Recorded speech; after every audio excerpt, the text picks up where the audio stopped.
2020 service. We're so glad that you're taking the time to be part of our community as we try to cultivate wisdom and kindness for these difficult times. Please join me as we reflect together. We know it is no accident that white supremacy profits off of oppression and exploitation and requires our complicity to maintain its power, counting on our willingness to accept our own level of oppression in exchange for relative privilege and convenience.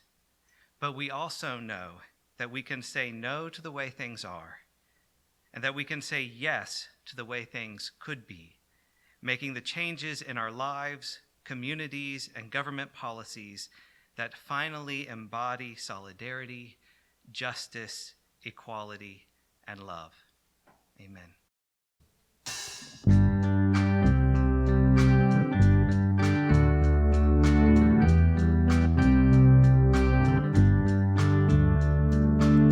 Don't you know they're talking about a revolution? Sounds like a whisper.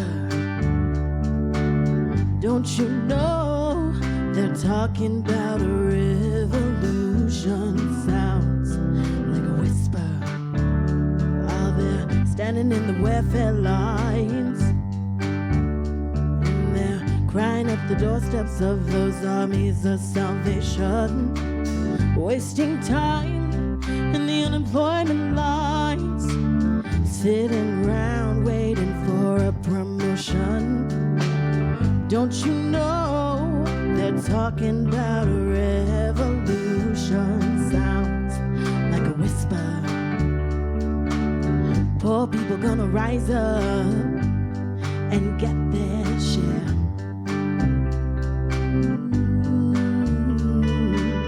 Poor people gonna rise up and take what's theirs.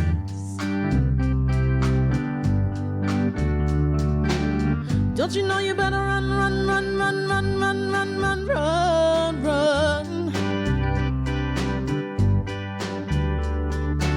Said you better run, run, run, run, run, run, run, run, run, run. Finally, the tables are starting to turn. Talking about a revolution. Oh. Yes, finally, the tables are starting to turn. It's talking about a revolution. Oh. Talking about a revolution.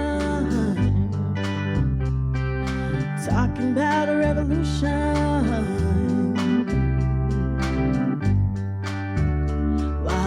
Standing in the welfare lines, and they're crying at the doorsteps of those armies of salvation, wasting time in the unemployment lines, sitting around waiting for a promotion.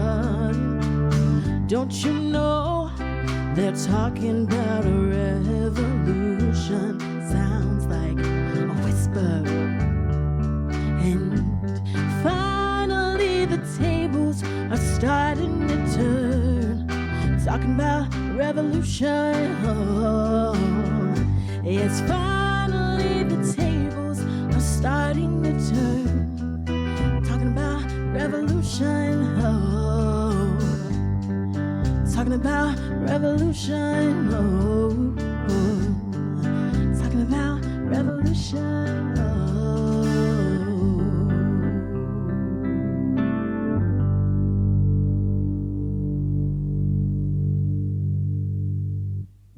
Lesson for today comes from The Case for Reparations by Ta-Nehisi Coates. The popular mocking of reparations as a harebrained scheme authored by wild-eyed lefties and intellectually unserious Black nationalists is fear masquerading as laughter. Black nationalists have always perceived something unmentionable about America, that white supremacy is not merely the work of hot-headed demagogues or a matter of false consciousness, but a force so fundamental to America that it is difficult to imagine the country without it. What I'm talking about is more than recompense for past injustices, more than a handout, a payoff, hush money, or a reluctant bribe. What I'm talking about is a national reckoning that would lead to spiritual renewal. Reparations would mean a revolution of the American consciousness, a reconciling of our self-image as the great democratizer with the facts of our history. Many suggestions and documents written, many directions for the end that was given. They gave us pieces of silver and pieces of gold. Tell me who paid reparations on my soul.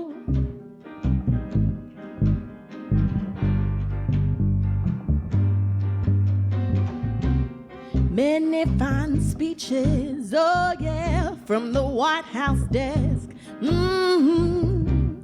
Written on cue cards that were never really there, yes, but the heat of the summer when the winter's freezing cold.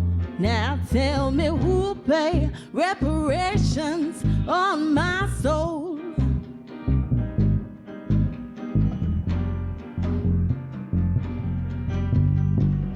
Call my brother a junkie 'cause he ain't got no job, no job, no job.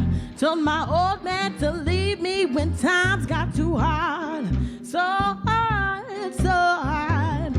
Told my mother she's gotta carry me all by herself.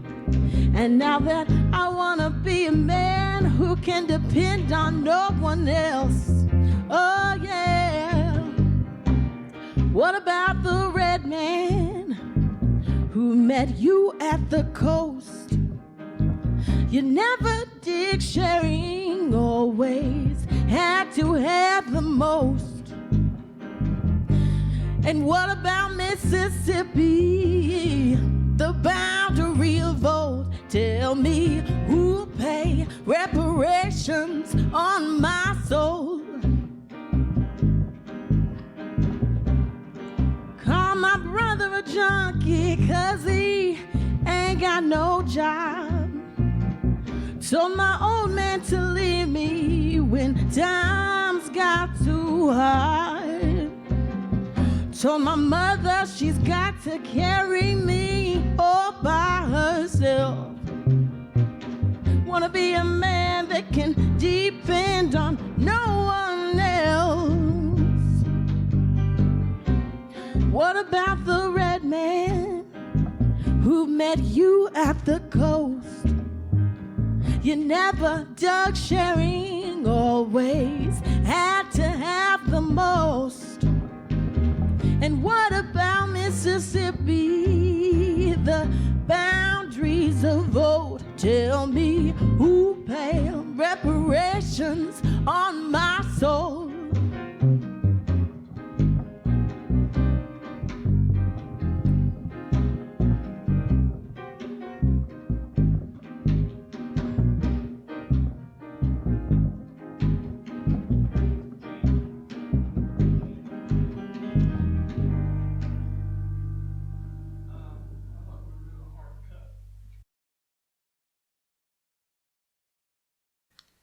It's an honor to be here today talking about such an important and frankly difficult subject. When I approach topics related to race and race relations, I like to begin by giving credit to sociologist W.B. Du Bois. Du Bois is quite the inspiration to me. He was the first African American to receive a PhD, and from Harvard, no less, and is considered one of the founding fathers of sociology, though I want to point out that I would be remiss if I did not mention that Du Bois's position as a founding father of sociology was something that he had to fight for because of, well, racism. But I digress. Du Bois is credited with saying that the problem of the 20th century is the problem of the color line. And I am sure that if Du Bois were alive today, he would certainly acknowledge that the problem of the color line extends well into the present-day 21st century. Now, Du Bois is an appropriate departure point for this conversation on reparations, namely because Du Bois fundamentally understood the psychological, social, and structural determinants of the racial disparities that exist in America today. In his work, The Souls of Black Folk, Du Bois brilliantly lays out the history of Reconstruction and the creation of the Freedmen's Bureau. One line that resonates with me from this work is the following: "The granting of the ballot to the black man was a necessity, the very least a guilty nation could grant a wronged race. Thus, Negro suffrage ended a civil war by beginning a race feud." And in the spirit of this feud, white Southerners were committed to keeping their power. From this race feud, we got Jim Crow up until about 1965, which was then replaced by mass incarceration in the 70s and 80s. Even reforms such as the GI Bill and Social Security benefits were not fully reaped by blacks. Though the GI Bill was federally mandated, it was administered at the state and local level. So you can imagine in the South, they weren't too willing to allow blacks the benefit of the GI Bill. Same with Social Security benefits. Domestic workers and farmers were exempt, which were largely African American population. Now, it's important to define what is meant by reparations. And I find the Merriam-Webster dictionary definition sufficient. Reparations here is defined as the act of making amends, offering expiation, or giving satisfaction for a wrong or injury. In this context, the US government owes the descendants of slaves amends for the injury of slavery. Now, to say that this is a controversial in the United States requires no stretch of the imagination. We are, after all, a country that is plagued with ahistoric thinking and the idea that the past has no bearing on the future, which is why you often get individuals who invoke the familiar line, "The past is in the past, and why don't you just get over it?" Oftentimes you will hear of the legacy of slavery. Now, I will admit that I am frustrated by this term because it takes some explaining, and sad to say, and please don't tell my grandmother that I'm quoting President Ronald Reagan, but he was right when he said that if you're explaining, you're losing. People are quick to say that slavery ended 150 years ago and that we should just move on. People who complain about persistent racial injustice are stuck in the past.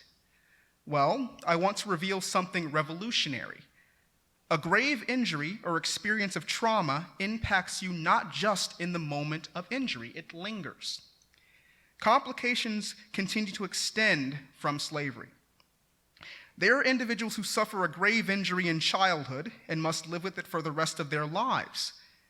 The trauma and injuries sustained by an entire group of people by the institution of slavery, which socialized Americans into thinking that blacks were inferior, are not healed by the drawing of ink on a piece of parchment or the apology for slavery issued by the House in 2008 and the Senate in 2009.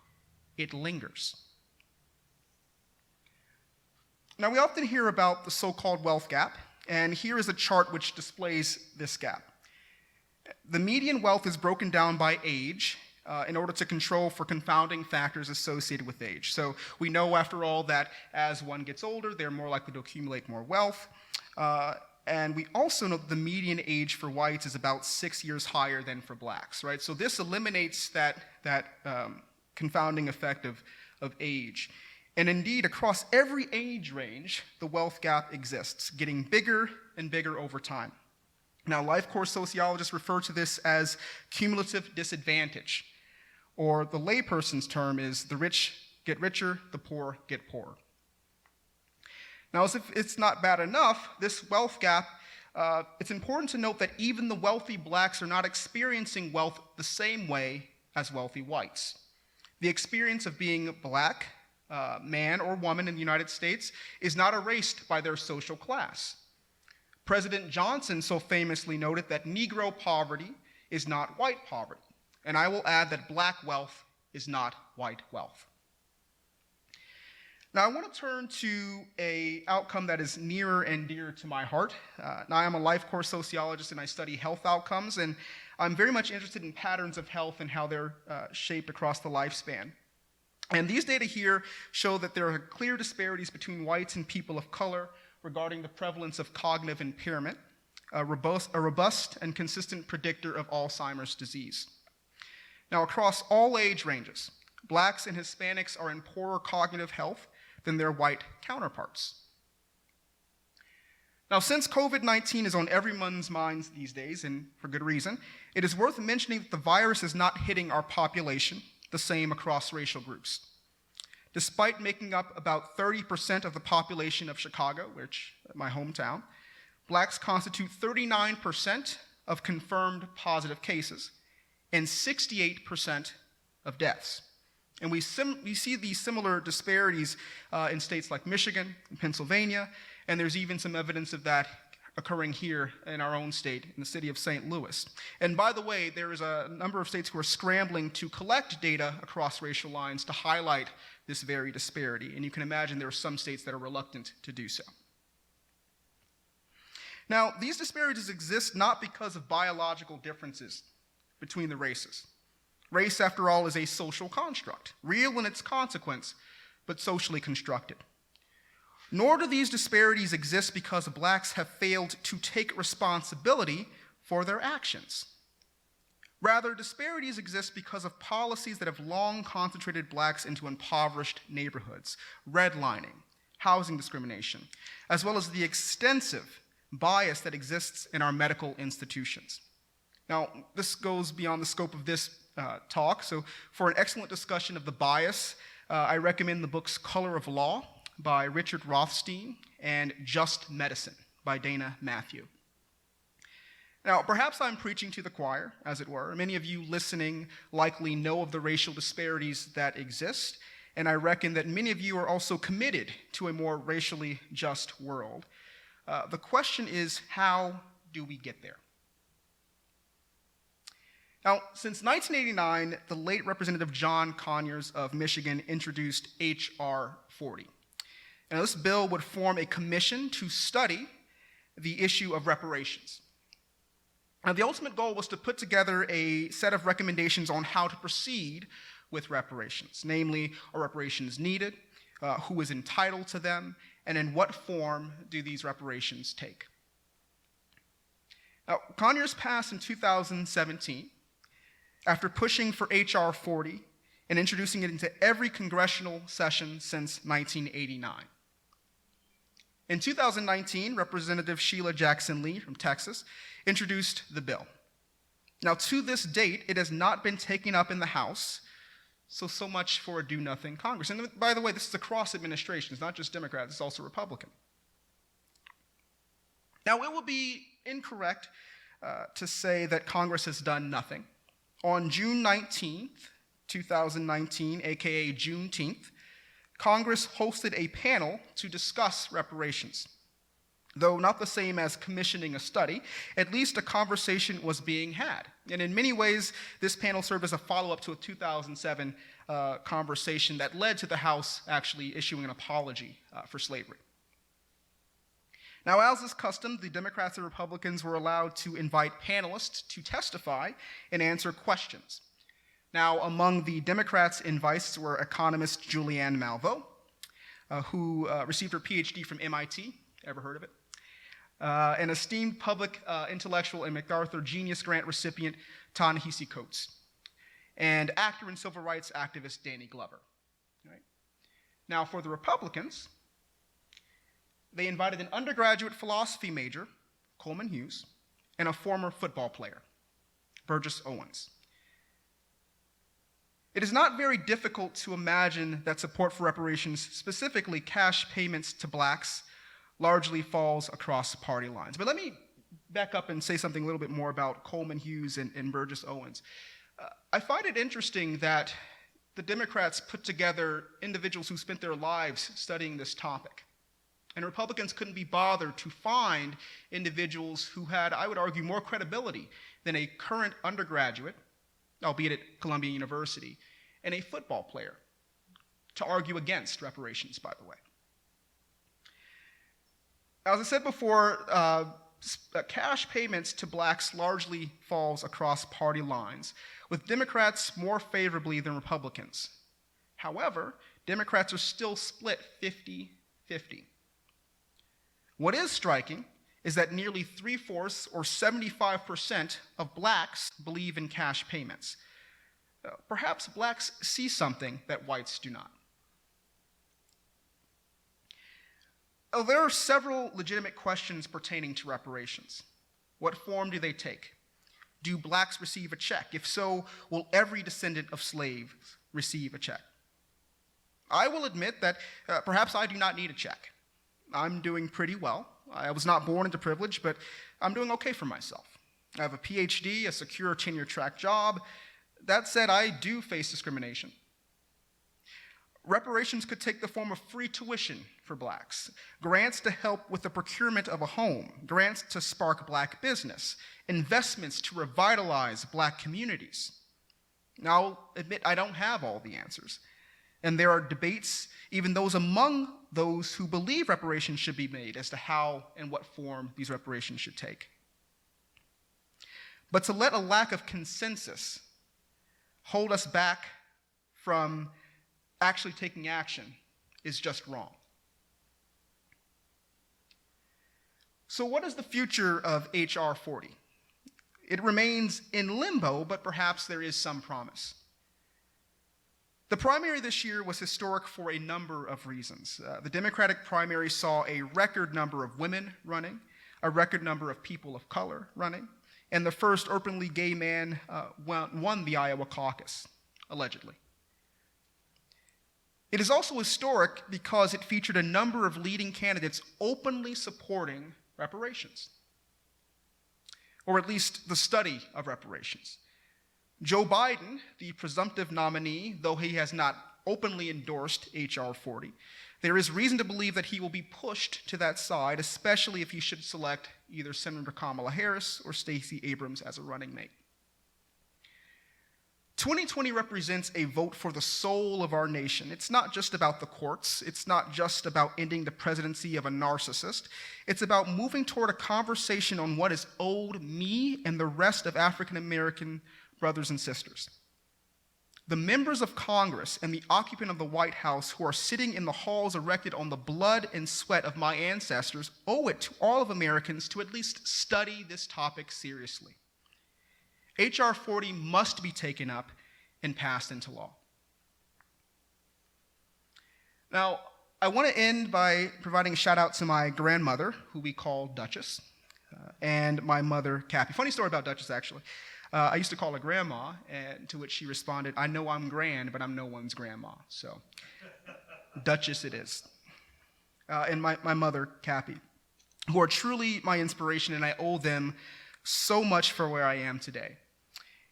And I also think it's important to know that when I called my grandmother yesterday and asked her what she thinks of reparations, a woman whose great-grandmother was born into slavery, a woman who has seen the horror of the racist South, who traveled north with her family but a youth to seek out a better life during the Great Migration, a woman who has lived through Jim Crow and recognizes the new Jim Crow of mass incarceration, she said, "I'm all for it, but I don't think it's ever going to happen." I think we owe it to her and millions others to have the conversation. We owe it to her. And while I'm not in the business of hoping that my grandmother is wrong, let's prove her wrong.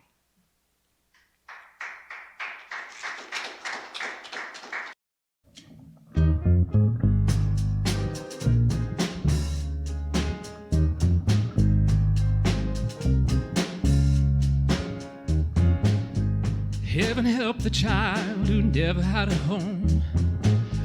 Heaven help the girl who walks streets alone. Heaven help the roses if the bombs begin to fall. Heaven help us all. Heaven help the black man if he struggles one more day. Heaven help the white man if he turns his back away.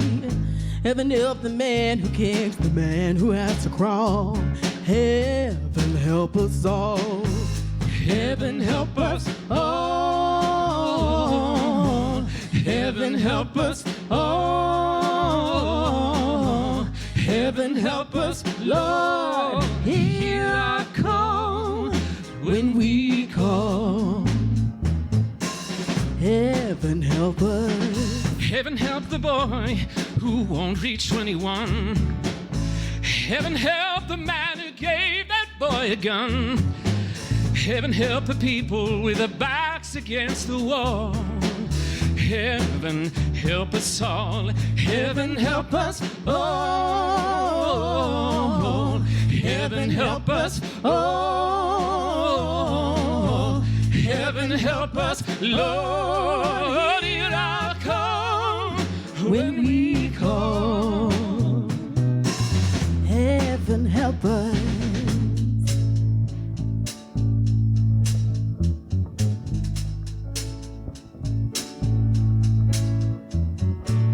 Now I lay me down before I go to sleep. In a troubled world, I pray the Lord to keep hatred from the mighty and the mighty from the small. Heaven help us all. Heaven help us all. Heaven help us all. Heaven help us, Lord. Hear our call when we call. Heaven help us, Lord. Ooh, yeah. Heaven help us all.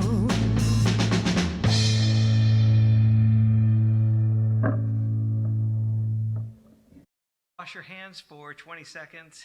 Disinfect surfaces and your smartphone as you shrink your social circle and stay at home as much as possible whenever possible to protect essential workers. Remember, also tell your friends and family that you love them. Support organizations that are on the front line of this pandemic, including those supporting our food and shelter and secure neighbors. And spend some time in the sun each day so that we can stay at home in peace to love and to serve.